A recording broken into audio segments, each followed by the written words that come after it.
Welcome. My name is Lisa Van Ramdonk. I'm the Executive Director of Outreach, Partnerships, and Professional Learning here at the School of Public Affairs, and happy to be a part of the team that attempts to put together some thoughtful and good morning breakfasts for you. It is a team, and so there are a few of us in here, I think in the back of the room, and over on the side, always our folks are running around. You met a couple at check-in. So thanks to all of our team that makes sure that you all are well fed and the technology works. I think it looks like, did I see the provost perhaps? Yeah, Provost Akuma. Welcome, thank you. Always love it when we have some of our colleagues from across campus joining us as well. I wanted to thank our caterer, Feeding the Multitudes, Jay and Marquise. If you don't know them, I think there's some cards or at least some contact information over there. They have been working with CU Denver for many years as one of the first groups in a cohort of caterers that we started working with through our Anchor initiative, small, local, minority, women, veteran-owned businesses that we wanted to support and make sure that we're doing our community building role as a university. So glad that they could be here for us. Wanted to make sure that we do our land acknowledgement, which is a bit of a unique space here for us at CU Denver and specifically on the Auraria campus. And so you may have seen the land acknowledgement for Indigenous peoples on the screen. And that is one that is CU broadly uses, recognizing the groups that have I'm pulling up the exact language.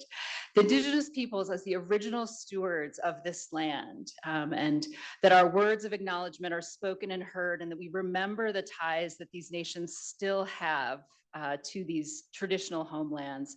And certainly within this, recognizing the painful history of genocide and forced removal from this territory, paying respects to the diverse Indigenous peoples still connected to this land. And here, in addition to acknowledging those folks in this land, we also have to give thanks to the people that were displaced when Auraria was built. So the original Aurarians and the neighborhood and the community that was here before the campus was. And so we hold both of these in reverence and remember the people before us and why we're here. If you haven't visited 9th Street recently, you should definitely walk over there. And there's even more sort of memories of the history and a lot more activity around the future of the people who are still in our city and have connections back to this land and their community. So with that, let me make sure I have other housekeeping things settled. So many of you know I have many hats, and one of them is working with our alumni and trying to engage them with each other. Do we have any CU Denver alums in the room? Any SPA specifically alums? Oh yeah, oh, that's great. I love it. I believe we do have a little special gift for you on your way out at the table. So stop by there on your way out. It's a pin, so you can wear your spa pride in other places. So moving quickly, I would just want to make sure that you all know, we've got food. Feel free to get up in the middle and sneak over there and get some more coffee and food. Restrooms are behind us, so to kind of walk around or through. And so those are sort of the basics. We do end at 10 o'clock, but we don't get kicked out of the room. So you're welcome to stay and have another fill up of breakfast before you head on your day, network, exchange cards, et cetera, after talk with the panelists if they are able to stay as well. So I wanted to make sure that that is the case. We are in the middle of our First Fridays panel, so we'll have another in November, and the focus of that will be Prop HH. Expect that will probably fill this room as well. And so we welcome you for that, and we'll be announcing those panelists soon. Let me see. Our event staff is busy, and I say staff like it's more than just 2 people, but it feels like they do the work of many. So really encourage you to check our events page. We've got criminal justice panels going on. We've got our Ross series, so entire series around democracy. We've got something going on next week. So a lot of activity here that you can always find there on our website. Right. I think that's it for me in the welcome and what we have to do. We do have folks online with us. So if you haven't been with us lately, ever since COVID, we've been doing this hybrid model. We've got you all in the room. Welcome, those of you that are with us online. Someday we'll figure out a way to like drone breakfast burritos to you, but until then, breakfast is here. You're on your own if you join us online. We will have panelists, and then we'll have some time for audience questions. So you'll see me, I'll be walking around accepting your questions. So kind of give a little wave if you've got one. We ask that you do write them down. We never have enough time for all of them, so we try to get through as many as we can.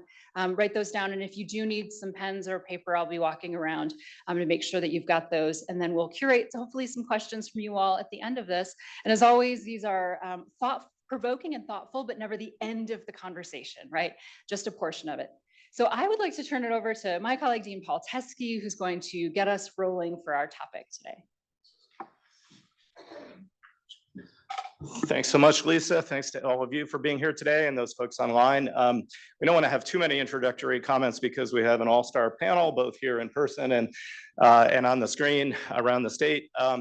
My job is to introduce our moderator for today, Rick Garcia, who's the director of the Department of Local Affairs for the state of Colorado. And some of you may know Rick, since we started organizing this panel, and thanks to Lisa and the folks at DOLA for putting this together, Rick made the decision to step down in, I think, December from 5 years of that role. And he's not quite sure what the next step is, but I'm sure it's going to be an amazing continuation of his journey in public affairs.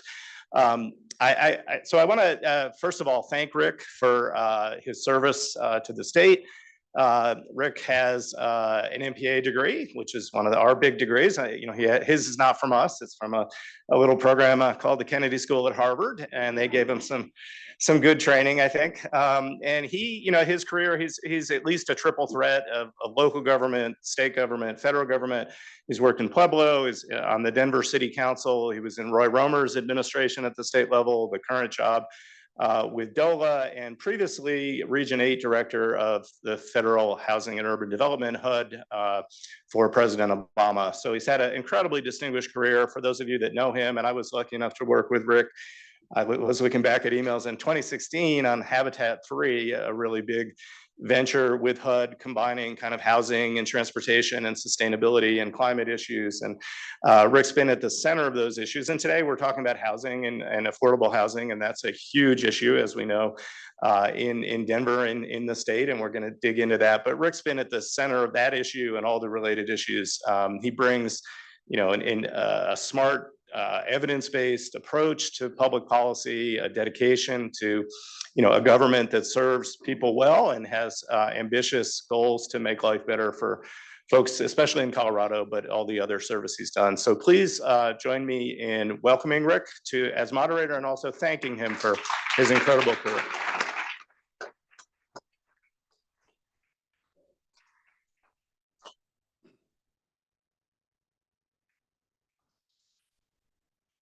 Well, good morning to everyone and welcome. Dean Teskey, thank you for that generous introduction.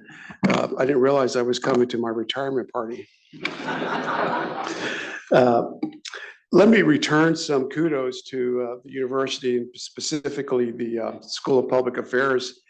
DOLA has been in partnership with SPA for a number of years, I think since 1999, in promoting a great program called Best and Brightest local fellowship, local government management fellowship, where we actually identify through the work of the school here, MPA and MPP, aspiring graduate students who want to work in local governments and get that direct experience and potentially get a permanent job. in working in those communities around the state. I think we've had over 200 applicants in that program since the beginning. And I want to give credit to UCD and the School of Public Affairs for that partnership over the years. Also, another program, not SPA, but one that is involved with the UCD School of Architecture and Planning, is the University Technical Assistance Program. And that's another great program that involves graduate students in that program, working again, mostly with rural communities that don't have professional design and planning experience, to help them develop plans, master plans, and feasibility studies for projects such as recreation centers, libraries, trail systems, et cetera. And we've done so much great work in partnership with the School of Architecture and Planning as well. So kudos to the University of Colorado for all that partnership over the years. It's really making a difference in the lives of many Coloradans and communities around the state. Before I get started on my particular introduction and also introducing our esteemed panelists, let me also acknowledge a few of the DOLA folks that are here in the room. My deputy at Department of Local Affairs, Dion Stroder, is here. She is an alumna of the MPA program. Also, the director of our Community Development Office at DOLA, Andy Hill. I realize she's also an alumna of the program here. And they helped organize this partnership this morning with this first Friday presentation. And the presentation this morning, I think, is a very important topic, an important topic to all Coloradans that's become front and center in the world of policymaking. And of course, that is the topic of access and attainability to affordable housing. Let me provide some background. And I'm going to do this as briefly as I can. Oftentimes people ask, how do we get here? How do we get to this place where we have such high housing costs in our state, in our region? Well, let me share with you. In the last decade, Colorado's population grew by about 15%, while new housing construction decreased 40%. And the average price of homes during that same period increased 130%. For the last 2 decades, Colorado's household growth has outpaced housing units created. That's probably the biggest reason right there.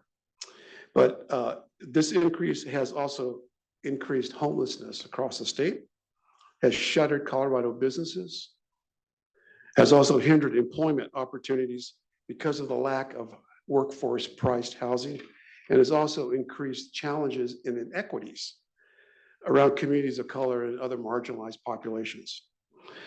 Recent estimates predict that by 2050, Colorado's population will again swell by a staggering 1.72 million people.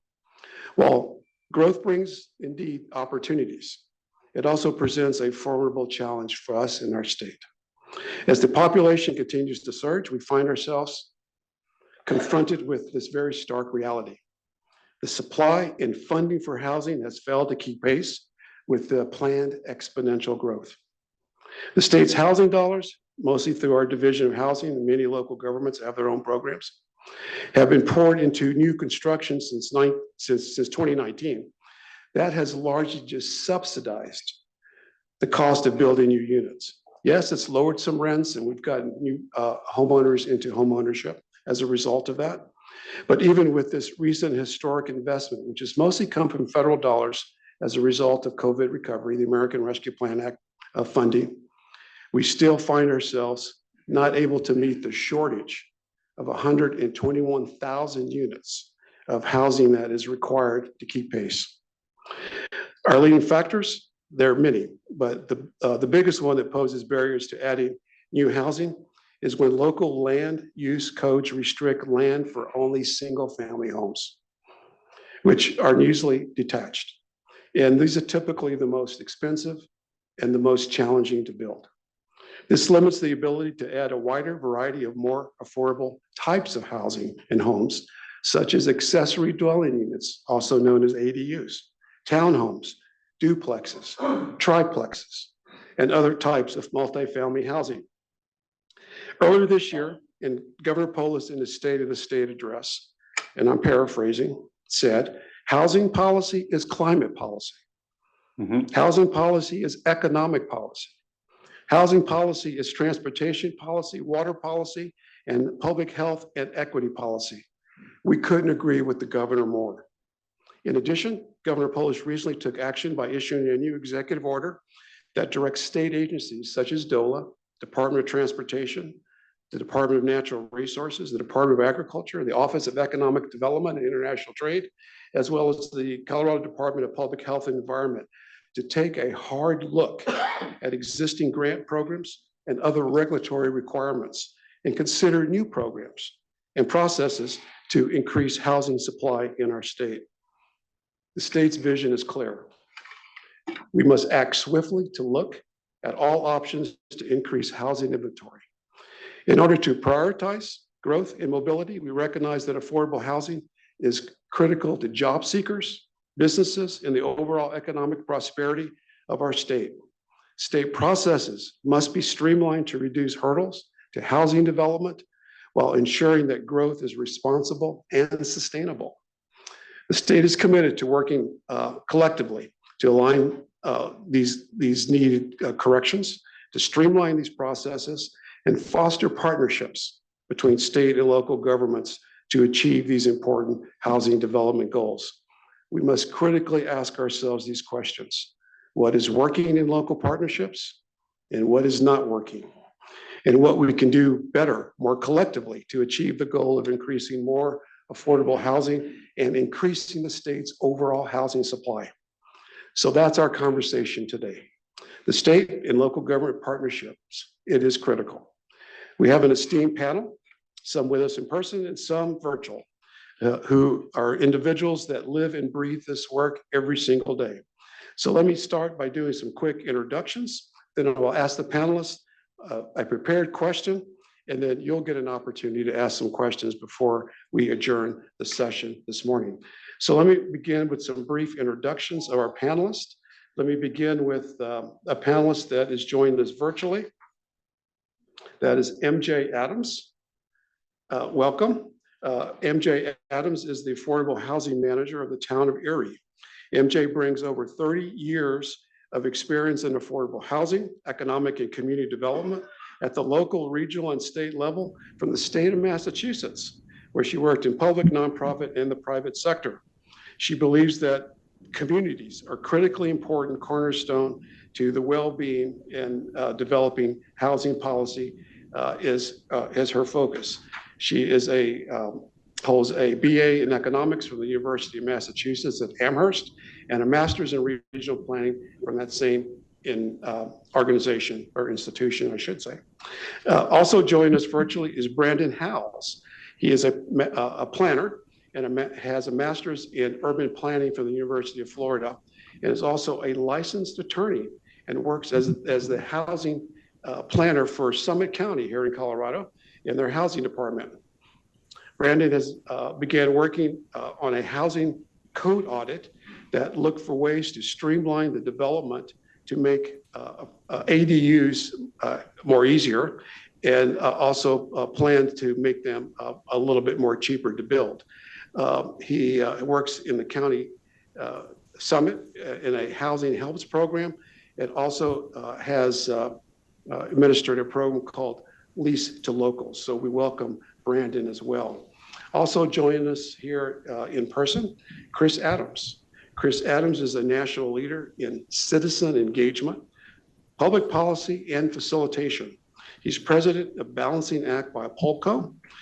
Founded in 2015, Balancing Act is an award-winning provider of simulation-based public engagement, a tool for citizens and government leaders to tackle complex challenges through productive public input. He's previously been the director of the Center for Ethics and Social Policy in Berkeley, California. He's a graduate of Yale University and also the University of Colorado. Way to go. And then finally joining us also this morning in person is Santhosh Ramdoss. Santhosh is president and CEO of Erie Community Ventures. He also serves as the organization's chief investment officer.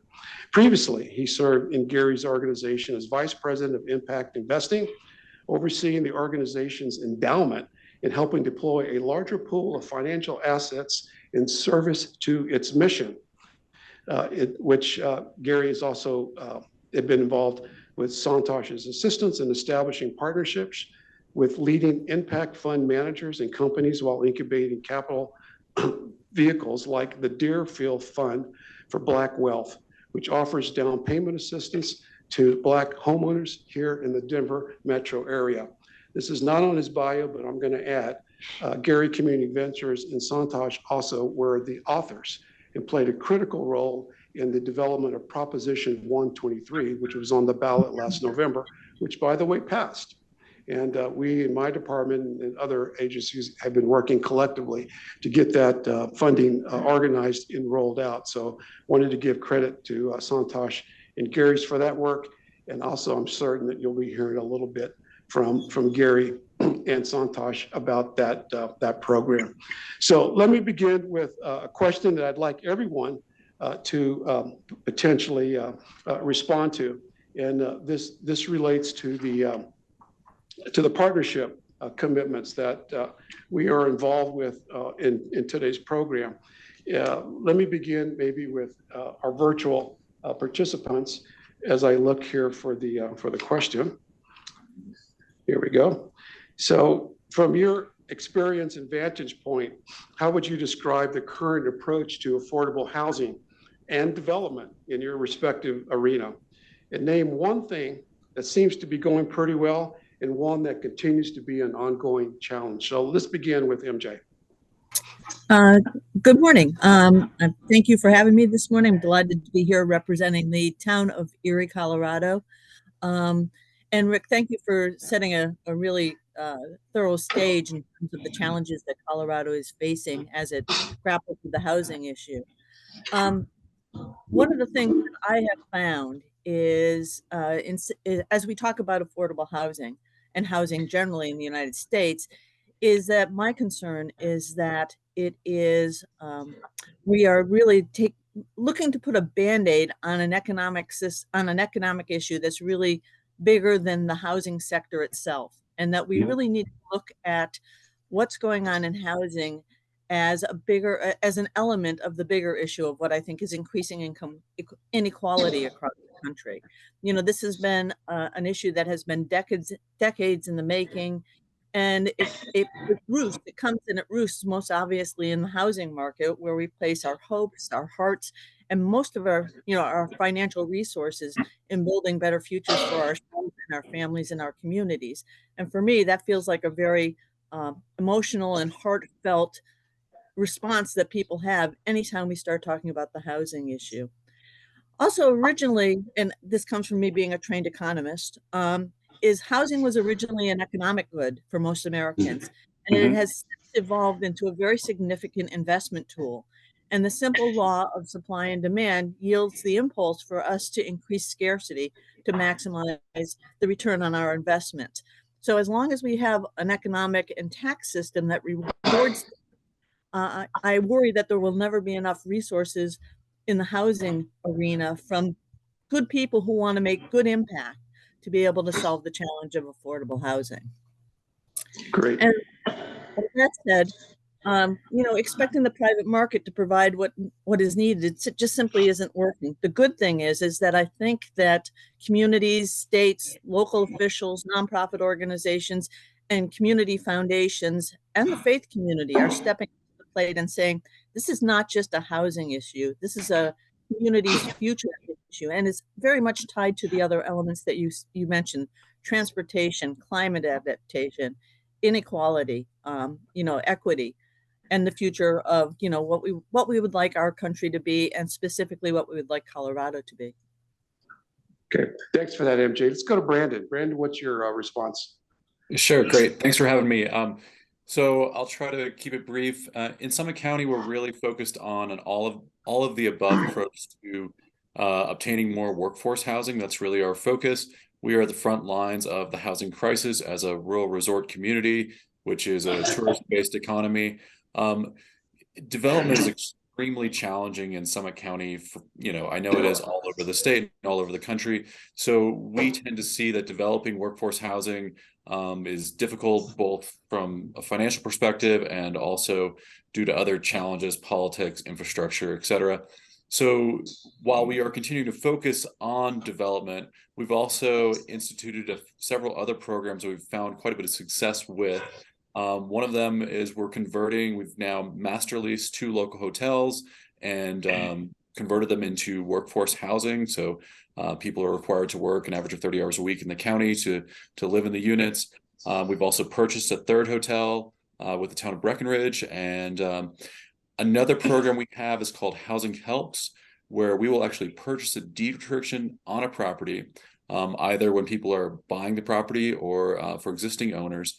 And it then limits the property's occupancy to a local worker.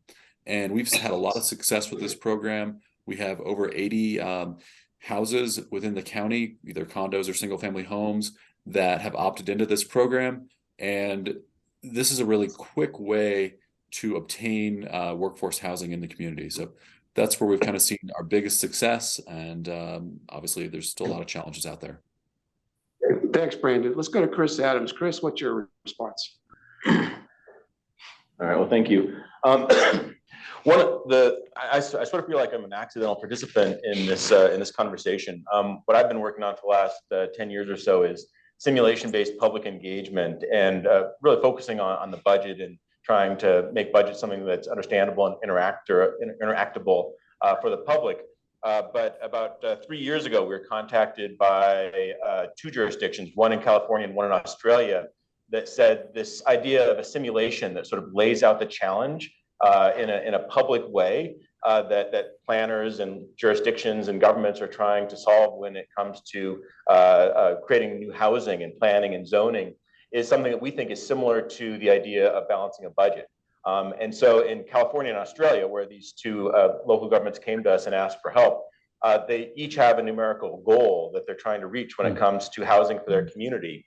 And they're really stuck in this irony, because the irony is that the public wants more housing, they want affordable housing, but the problem is that when it comes time to actually build it and down to the parcel level to a development or something like that, you have a small number of people that come out there entirely against it. And so that creates a real political problem. And so one of the things that we've been trying to do is to try to frame this issue of the broad public desire for more housing in a way that the public can become problem solvers, along with planners and mayors and city council members and county commissioners, in solving it by presenting concrete practical options to achieve a housing goal, and then making it so easy to participate that thousands of people can actually provide input on that and come up with workable plans. And so the area that we're working on is trying to come up with that gap between what people say they want on the aggregate and actually building it. And we'll talk a little bit more about that probably in the community engagement section. We will. Thanks, Chris. Santhosh. Thanks, Rick. I feel like our approach to affordable housing development is very much a Gary-like problem. And just to give a little bit of context on Gary as an institution, we were set up by Sam and Nancy Gary back in 2012. And I often call ourselves a Swiss Army knife, because we exist at the intersection of business, policy, and philanthropy. Part of our team is a bunch of investment folks. Part of our team is a bunch of policy folks and community organizers and teachers.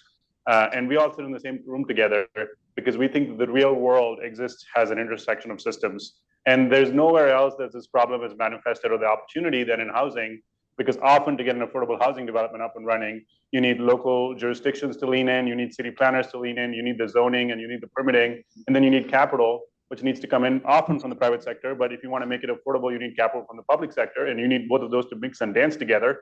And then you have builders and construction folks who are coming in, and then you have things like the construction code and the environment. So this is a beautifully multi-sectoral problem, and we honestly think that that's the reason why this is incredibly complex. And this is why we need a multi-sectoral solution, that it's not something that the government alone can solve. It's not something that local government alone can solve. It's not something that the private sector alone can solve. And it's not something that philanthropy has no chance of solving, right? I'll be honest about that. We all need to come together and collectively look at it. And you were mentioning about the 40% drop in construction post 2008. And that's primarily because at that point, as MJ rightly mentioned, we had made housing into an asset class, not an infrastructure. And so when the global financial crisis happened, which is the real impetus for lack of any financing in housing at all, that led to a dramatic drop and decline in terms of what we saw as affordable housing construction. I think the opportunity that we have in front of us is how do we get these sectors to come together, sit on the table, and we have the right incentives for the exact actor that's playing a role. And that's the possibility that we're seeing. And we're already seeing examples of that happening in this market. Sure, excellent, great response. Couldn't agree more about the multi-sector approach to solutions. But since we're really more in a local state government partnership relationship here, let me throw a question out, and whoever would like to respond about the actual strength and success of partnerships between local and state government. Let's talk a little bit about how that might be working and how it's not working and what actually might need to be done. Who would like to start? Go ahead, MJ. You're nodding your head. I'm going to call on you. Go for it.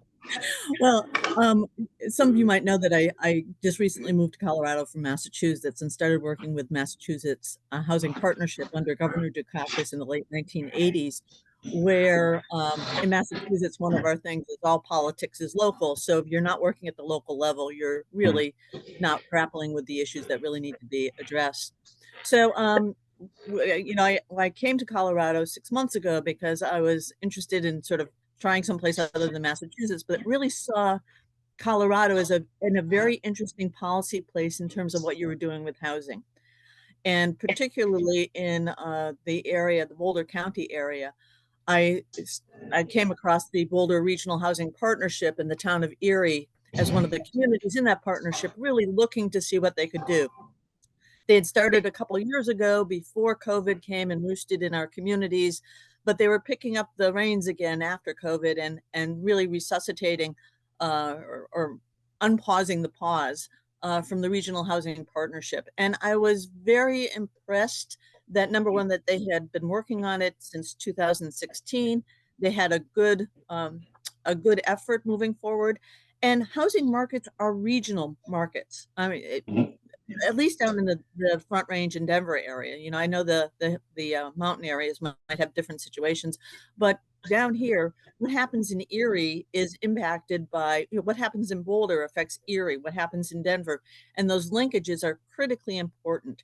And we also know that opportunities present themselves in interesting ways. And I think that one of the things I love to say, if you want to go fast, go alone, but if you want to go far, go together. And I think that the regional partnership that Boulder has created really will enable us to really tackle some of the regional issues that we have, being in a very strong market, nationally. I mean, people are coming to Colorado from all over the place, but we're also in a very strong market north of Denver. And we seem to be the place where more growth, more development is going to happen. And in that context, Erie seems to be like in the middle of the donut hole. We call it the sweet spot in the donut hole, that there's a lot of factors at play in our community. And, we've grown a lot, and we've grown a lot of single family homes, and we really need to diversify because of the sense of community. It's tearing at the fabric of what people have as a sense of community. And if we don't partner together and figure out a way to regionally work or tackle our housing issues, we're gonna be in a worse situation. So, and that's what I really appreciate, is it brings together the elected officials, the multiple players, and the developers community in the north, in the Boulder area, starting to get a sense that, that we are a region and that we're all pushing in the same direction. The Regional Housing Partnership set a goal of 12% of all the housing units to be permanently affordable by 2035. And the wonderful thing about Proposition 123 is that we're actually going to start figuring out how we measure that in a regional, community by community, but also in the region as a whole. So.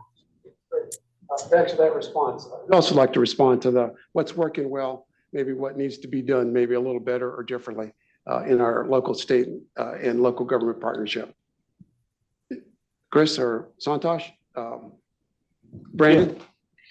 Yeah, I can answer that. I can go ahead. We're kind of on the front lines in Summit County. We're, we are an unincorporated county, so developing workforce housing at higher densities is always challenging. And we don't have our own water and sewer, so constantly looking to partner with our local municipalities for infrastructure. And so every project we do, for the most part, is a partnership with either a town, a sewer district, a water district, And with the state, we've been fortunate to receive several grants recently through 1304 funding, through different the IHOP grant 1271, and we've received several $1 million in grants. The projects are all in different stages right now, so we're certainly thankful for the partnerships with the state. I know also we're partnering with the state on the Frisco Workforce Center project, which is a existing building where there's state workers, and the town of Frisco and Summit County are both working to redevelop that building into a joint workforce and affordable housing units. So there's definitely quite a bit of partnering going on. I guess where we see challenges is a lot of times with our grant applications, we run into issues with timing. So one of our bigger projects is the Lake Hill project. It's been many years in the making.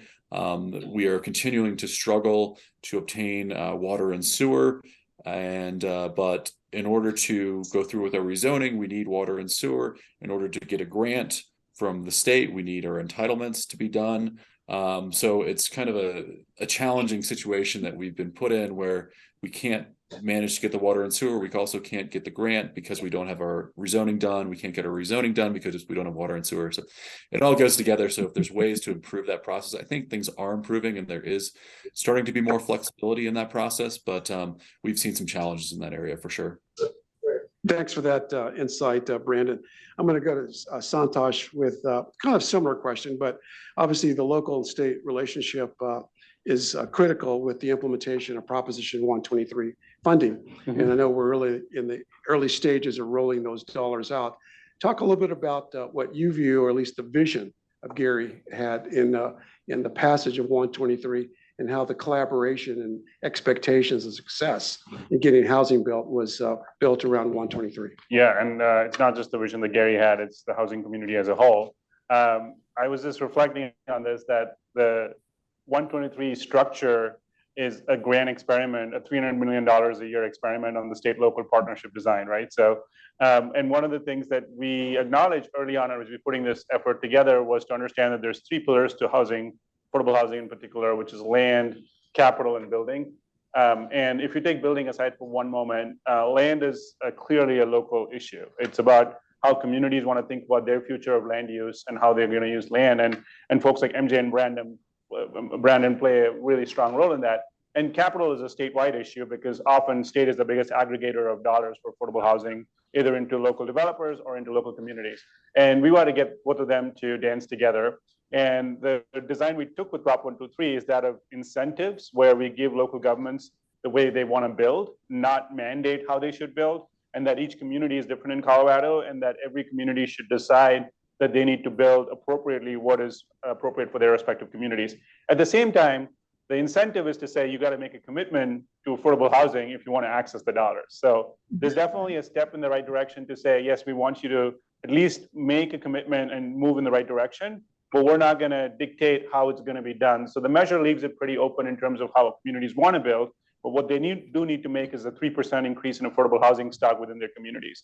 And in return, they get to access the Prop 123 dollars. And if they're unwilling to make that commitment, then those dollars are not accessible for those communities. And so we were very nervous. I feel like it's part of the design where there was a lot of collective voice in terms of bringing the measure up and running. And I think for a large extent, Rick, due to the leadership of DOLA, that we've gotten to a point where today, I think we're on track to having about 80% of communities in Colorado represented by population opting into Prop 123, which I think is a huge positive story. When we think of this as to be a divisive one, we often tell people don't want to build affordable housing. They only care about single family zoning. The truth is that's not right. And we're seeing the positive side of it, which is that communities are leaning in. They're excited about saying that we want to do this and we want to be in partnership with the state. So we're really excited about that. Yeah, excellent. Great. Thanks. Yeah, Chris Adams, your perspective should be unique because of the work you're doing in other communities around the country. What's your experience with some of those unique models in local government, state government partnerships? Yeah, no, it's great to love following after you, Santhosh, and talking about 123 and your role and DOLA's role in making that available for the state of Colorado. So the context in which I got started in working in housing, and specifically at the land use issue, was mostly Californians. We've worked with about 35 communities there. The one that we're working with most actively right now is Santa Barbara County. And if you want to talk about a place that's got land use issues, it's Santa Barbara County. But the thing that makes the work possible in California is a very different approach from state government than we have in Colorado. So in California, they have it is a very heavy-handed approach from the state government, where the state government allocates a requirement for local governments. They do it through the COGS, through the councils of government, and then they allocate it to cities and counties within their region. So we work most specifically with ABAG, the Association of Bay Area Governments, 109 cities and counties in the Bay Area, and once again, a place that is extremely difficult when it comes to land use. And what made it work there was that the state had a very huge hammer, that they were threatening to take away land use authority to local governments. They were threatening to suspend the ability of local governments to approve development projects that actually happened in a couple of Southern California cities, Huntington Beach and Santa Monica, where they had the so-called builder's remedy when the city didn't act in terms of authorizing a plan or getting a plan that was passed by the state government. They simply revoked temporarily their ability to stop projects. And so it was a very heavy-handed statewide approach. What Colorado has, I think, is just an extraordinary opportunity with Prop 123 to take a different approach, because it's an incentivized approach. It still has a numerical requirement that you have the 3% increase, but it just has a different feel to it. And you know, as a Coloradan who has also lived in California and do a lot of work in California, I would love to see Colorado recognize the gift that is Prop 123 and actually come together and solve problems. So a lot of there have been some articles about the work that we've been done, and some people have called our online simulation the tech that tries to tackle NIMBYs. That's in Bloomberg. That was the headline of a Bloomberg article. We didn't set out to create a NIMBY tackling technology, but if you look at NIMBYism as sort of a very heated but narrow expression of a strong no, that can actually have a lot of political power in terms of stopping development and stopping land use change and stopping density. But what I think the opportunity is to provide more opportunities for more people to indicate what they would say yes to. And I have to say, it's been, as I said, I was sort of an accidental participant in these local land use issues that are hopefully leading to more housing. But it's been incredibly gratifying to figure out, to create an opportunity for more people to figure out how to solve this problem and to give people something to say yes to. Yeah, great experience and Can I hop onto background. that? Yeah, yes, go ahead, MJ. I just wanted to share that my background in Massachusetts, they had a fast track process that also had a hammer, as you said, that if the local government or the local boards didn't approve an affordable housing development, the developer could appeal to a state housing appeals committee. And initially that was very contentious. I will share with you, though, that has evolved over a couple of decades into a recognition that we get better results when we approach this in a more friendly, collaborative, future-looking perspective. And we've actually changed from having what we called comprehensive permits to what we call friendly 40Bs, which are friendly, where the developer actually approaches the community, discusses in advance what they're thinking of, and the community finds a way to identify the important things that they can say yes to, and it proceeds much less contentiously than it used to. So there's hope in the future. Great, thanks for adding that. Brandon, anything to add to that overall question? I don't think I have anything else right now. Okay, great. Well, let's maybe start moving more into the local dynamics, because I think you can't talk about local government development strategies without having local government, particularly electeds, have to consider the constituencies, the neighborhoods, the folks that maybe have a different view or perspective about what should be built and what shouldn't. There's been a lot of discussion in Colorado of late about higher density opportunities, focus on transit-oriented development sites along transit corridors or high-speed bus rapid transit corridors, the need to ensure that those kinds of land use decisions are made locally that can attract the kind of development or incentivize the kind of development that's necessary to bring in new housing.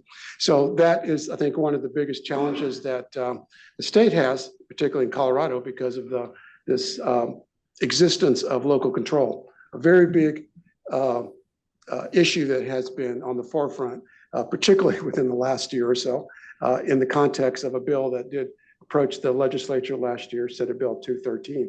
So let me turn the conversation, or at least some reaction, particularly from the local government representatives or panelists, on how do you think the state could better approach that kind of policy making to ensure. There's been a metaphor used of hammers, which sometimes doesn't bode very well in the context of working with local governments, not using hammers, perhaps using more incentives. What do you think the state could be doing differently to move that agenda, move that needle more towards a higher density development, which would actually create more affordable housing? Who would like to go with that opening? Brandon, your mic's still on mute. I'm waiting for you to come. MJ, do you have anything to offer on that? Oh, absolutely. But I thought I'd defer to let Brandon go first. Okay, Brandon, go ahead. I think it's challenging because, like we've said, all politics is local. I think in Summit County, we are seeing an increase in, the density conversation is definitely happening. We have a lot of support from our county commissioners for increases in density. We're seeing a challenge, of course, when that goes to get implemented. We had a recent rezoning application for 15 units on 2 acres, which really isn't even that dense. And we had 50 neighbors come out in opposition to it. Luckily, I think it's still going to pass, but that's kind of just kind of shows you the front line opposition to projects like that. In terms of the state, I think it really almost has to be more at a local level. All the incentives that the state is offering to increase density, I think is great. But I think forcing it upon your local jurisdictions and your local neighbors is going to cause a lot of backlash. That's at least just my perspective. That's your perspective. So go ahead, MJ. Well, I really appreciate that the state has taken a more incentive-driven approach to do this, because I do think that sets the ground. And when with the Proposition 123, the state is essentially asking communities to raise their hand and say, yes, we're willing to make a commitment to move forward and to take a look at this. And yes, it's a controversial issue. And yes, sometimes all the local municipal officials are not on the same page in terms of moving forward. The town of Erie, a couple of years ago, made the commitment that they recognize that the challenge of housing in their community was a very high priority, and committed local resources to make that happen, stepped up to the plate and committed early on Proposition 123.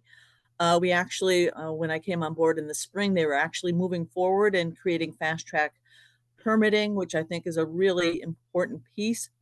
We actually have our first development that's coming in under the fast track process. We're learning how to make it work.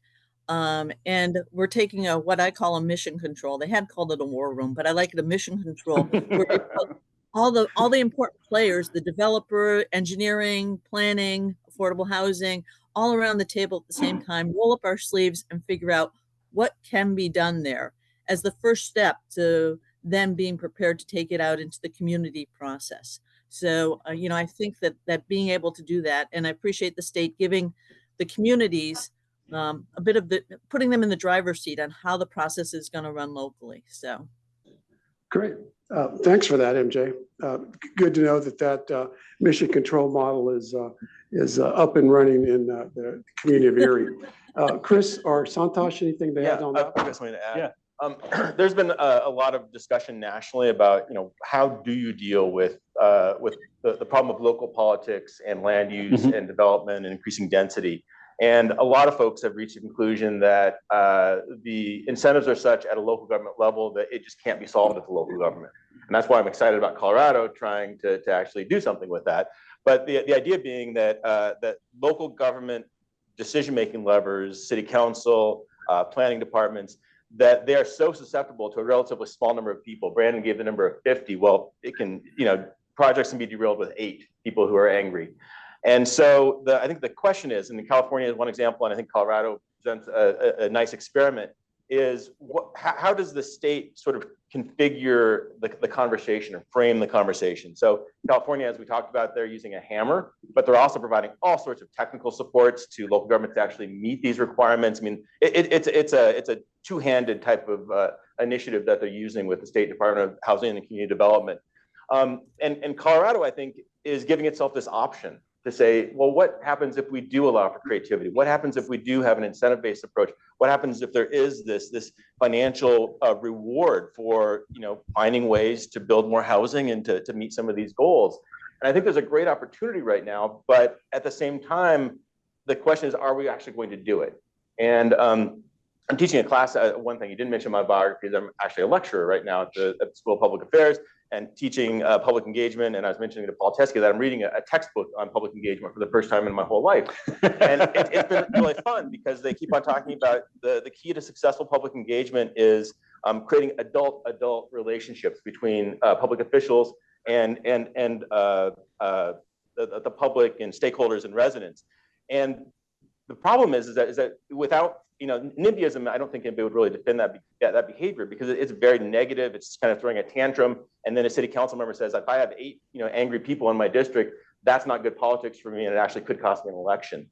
Well, there's a Kennedy School article about one of the cities that had used I almost brought it, Rick, for you, about a city called Fairfax, California, that used our tool. And the mayor found great cover because she had this numeric goal that she had to reach because residents were coming up to her and she said, well, I hate this public engagement process you're using to find where we should put new housing because there's not an option for no housing. And that option for no housing, that actually came from the state. And that actually meant that the adults in the community had to problem solve. And so I don't think that California is the way that we want to emulate, but in the failure of having effective voluntary solutions, that could be where we go. So I think it's important for all of us to figure out how do we actually find something that's effective to say yes to. Yeah, very good. Santhosh? I'll just be brief to say this is wonderful. I feel like I'm like taking away 4 ideas from this to build on top of. One of the insights that we had coming out of Prop 123, Rick, is that there was incredible statewide support for affordable housing, which is shocking when you think of 50 constituents from Brandon's neighborhood who are coming up and saying, I don't want this to be built, right? It's a tax measure, which is hard to pass in Colorado, and we had disproportionate kind of red-blue representation across the board. In fact, I think we keep looking at the data, and I know our team is here, Zach and others, and Luke, and we saw that we wouldn't have won if it wasn't for just Denver and Boulder. We actually won because of El Paso and Eagle and lots of others, where I feel like people who would have otherwise never voted for a tax measure came out and voted because affordable housing is a deep personal issue for most people. But we did find polling early on to say, do you care about affordable housing? Do you think it's important? And majority would say yes, yes, yes. What do you think about affordable housing in your neighborhood? And they would be like, but what about parking, right? So I think there's a little bit of that. But I think that's where the pressure is coming from. And that's why people are willing to put signs in favor of Prop 123 in front of their house, but still go to Brandon and say, don't build housing in our neighborhood, right? So that's happening a little bit. And so it's not just local governments. I think they want to do the right thing. The local leaders want to do the thing. The county commissioners want to do the right thing. It's the pressure that's coming from misunderstanding that communities have on what affordable housing is. And we think that there needs to be a deep education process. And maybe, Chris, you can help us with this, is to go into communities and visualize this and bring them in as participants in solving that problem, rather than them feeling like we're oppressing them by putting something which is like a monstrosity in their neighborhood, which is not what we're trying to do, right? In most cases, it's like a duplex, not even, right? It's still going to look pretty beautiful. Right. Yeah. There's a quick anecdote. The planner for the city of Elk Grove, California, it's a southern suburb of Sacramento. It's got about 180,000 people. He was working through this process, and he had this hammer hanging over him from the state of California. And so he's trying to work his community to meet this numerical goal. And he was the one that actually had this idea of like saying, let's share the numerical goal with the community and have them tell us what they would say yes to. Well, the biggest complaint, the most difficult complaint he got from the public about using this approach of saying, help us solve the problem of how we're going to meet the goal, was from a retired city planner from Sacramento who was a resident of Elk Grove, who came up and said, I hate this process. I used to know exactly how to derail the old one. This one, I don't know how to derail. So if you say no to something here, you have to indicate what you'd say yes to. And I think treating people like they're adults, because you're right, the polling does say that people know this is a problem and they want to do something about it. And in Colorado, they're even willing to tax themselves for it. And so how do you actually frame the conversation so that can happen? Yeah, great. Well, great input. I guess the take. Yeah, I was just going to add in that the Go ahead. measurement, what we're accomplishing is pretty incredibly important. I mean, you heard me say that Erie had committed to 12% of the housing stock affordable by 2035. When Proposition 123 came out and the 3% number was kicking around, my elected leadership said, that's not what we want to do. We want to do more than that. I said, yes, but to get in the door, let's do the Sure. Proposition 123 commitment, and then we will move above that. But I think, and what I will say is, I think in this whole process, that measuring and sharing the outcomes of what we're accomplishing is critically important to the success. Because I will say that which gets measured gets done. And so we have to have a coherent way to convey the successes that we're seeing with Proposition 123 now that we're putting this system into place. The other thing I want to hop in and say is that we frequently look at housing and all these other issues that are at play as separate issues. And we need to find more successes, more common ground in bringing together the advocates for open space with housing. We used to, Massachusetts, we would buy open space and carve off a piece that was insignificant for the open space as a whole and make that available to build housing on. So you could have two purposes, two public purposes accomplished with one piece of land.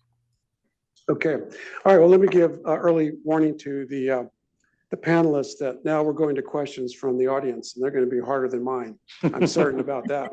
So we have about 15 minutes or so left in the session. So let me begin with a question of what do you think what needs to be done to deal with the larger issue, number of short-term rentals, such as Airbnbs. So clearly that's certainly an urban issue, an urban question, but I'm going to go to Brandon with that one simply because he's representing a resort community. Brandon? Sure, thanks. Go ahead. It is definitely a hot topic in our community, very controversial. The county has, I believe, 4,000 short-term rental licenses. And we actually, due to this significant amount, we actually recently instituted a cap on being able to get a new license unless you're in a resort area. And so that is something that's, right adjacent to, for example, Copper Mountain or Keystone. If you have a condo there, then yes, that's allowed essentially for unlimited short-term rental. We then have a kind of a second tier where if you're in like a neighborhood zone, you're allowed to have a lesser amount of nights be short-term rented. It's not a perfect solution. It has a lot of enforcement challenges, but we have limited at least the number of new short-term rental licenses coming online. So I think that's been successful. Okay. Anyone else want to add to that one? Okay, well, let me go to another question. This is a Zoom question, and I neglected earlier to acknowledge there are participants on this panel today that are coming in via Zoom. Where does the state go? What does the state look like in 10 to 15 years if we cannot figure out how to improve the housing problems that we are facing? Certainly an important question. We ask ourselves that routinely. It's part of our internal planning processes in many departments, not just the Department of Local Affairs. But so that's a wild card question for anyone who would like to try to respond. If we don't solve this issue soon, what does the state look like in 10 to 15 years? Who'd like to go? Me. Go ahead, MJ. I come from a background of economic development, and you can't have growth in economic development and vibrant, robust communities without a viable workforce that wants to stay, live, and work and play here. And I know in my own community in Erie, we've also already heard of a couple of local staff, municipal staff, leaving the state because they can't find housing. And to me, that's a terrible tragedy, that if we want to have a future, we have to really seriously hop on board and start to solve this. And I'll share with you that one of the things I'm very concerned about is how do we bring condominiums back into the mix of the housing stock that we produce here in Colorado? It seems like there's a contractor liability law that has really chilled condo development, and they're a very important piece of the housing spectrum. Indeed.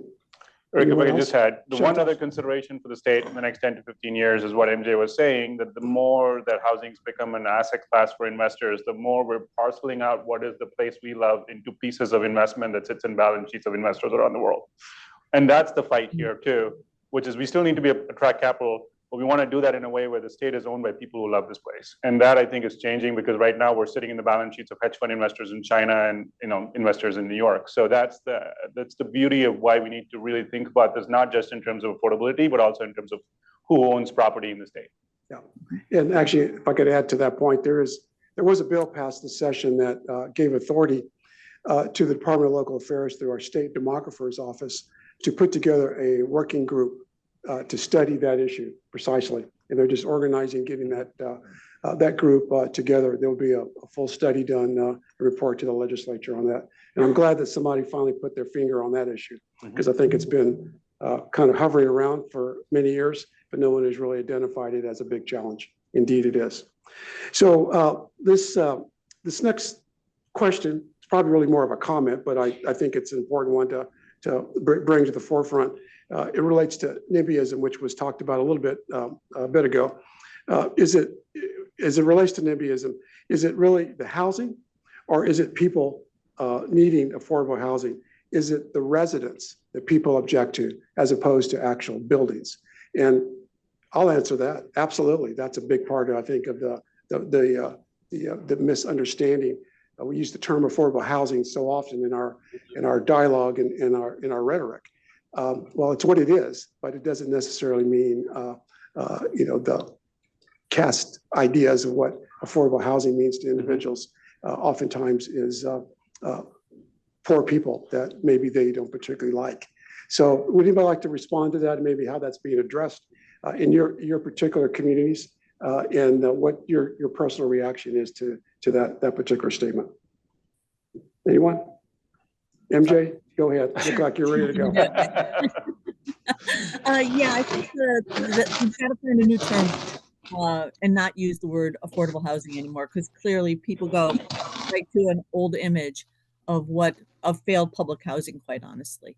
And so that the challenge is, how do we talk about it intelligently? How do we define it? I was actually at a planning board meeting the other night, and I was doing a short presentation, and one of the planners said to me, we need to talk about what we mean when we say affordable housing, because we're really talking about, it used to be the lower income spectrum, and now it's really squeezed up into the middle income. And we have to find a new term that matches the new reality, that we're dealing with a much broader spectrum, a much wider variety of housing types and needs than we do under the term affordable housing. So I'm wide open for suggestions for a new term. I've heard income aligned, which actually sounds a little too economic for me, but I'm really interested in finding a new term for it.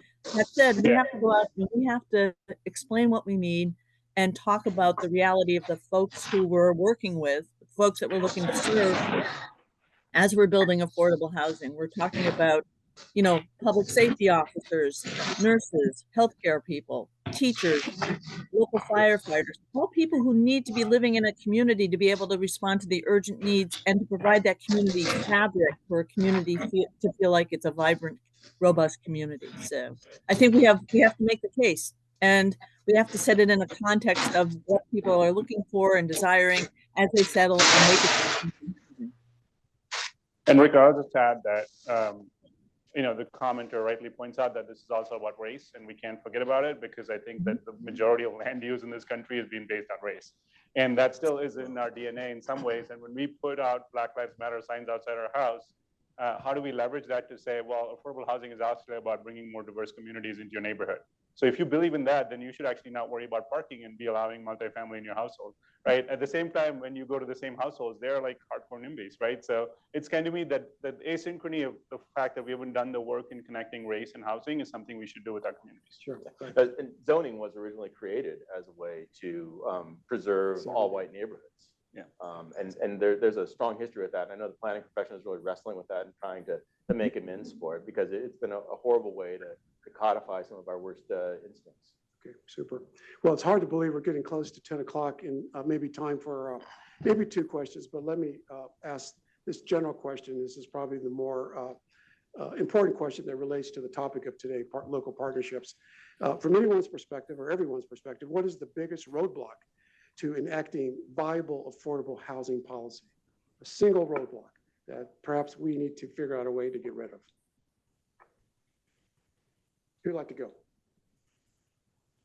Brandon, you look like you're ready. Go. I would say, money. It's extremely expensive to develop housing and workforce housing. The subsidies are huge.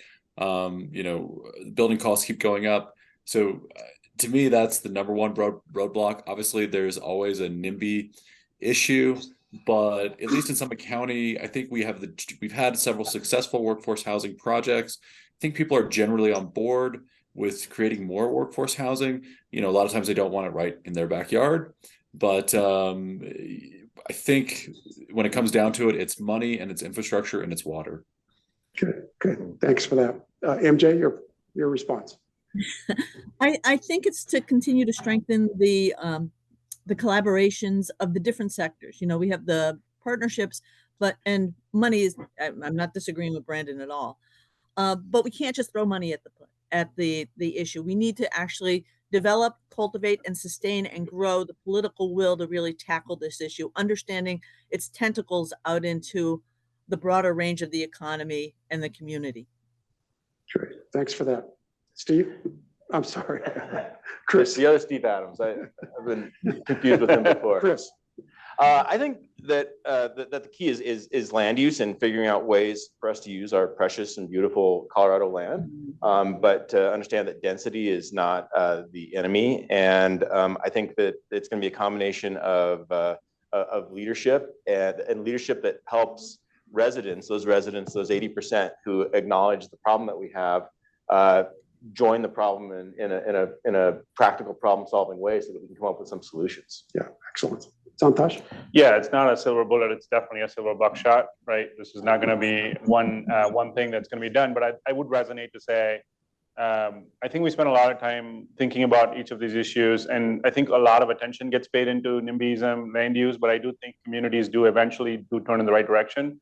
But if you don't solve the capital problem, markets are just markets. They're really good at doing what they do, and they'll just force in and buy everything they can buy. Since I spend a lot of time on the capital side of things, and I know how those folks work. And so unless we have an alternative here, which is significantly more public funding, even if we unlock land use, we're not going to solve affordable housing because that land will be used for building something that's expensive, nice, and cool with bike racks and doggy daycare and all that stuff that comes with it. Sorry. No offense to those of you who love doggy daycares. I didn't mean to.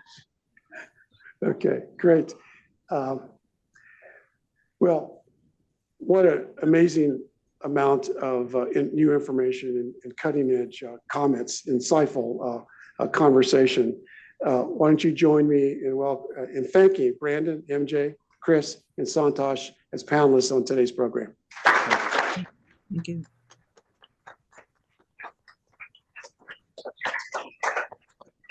And as Lisa indicated earlier, we'll adjourn at 10, but we'll be, if you want to hang around and chat with the folks that are here in person, the panelists, I'll be around for a little bit longer. And again, want to give thanks to the host, the School of Public Affairs here at UCD, and all the fine work, Dean Teskey, you and your team continue to do in the work in the arena of a variety of public policy agenda items, but certainly taking the focus on partnerships in local and state government, particularly around housing and development. What was a fine topic today. So thank you all for being here, and thank you virtual participants as well. We're adjourned.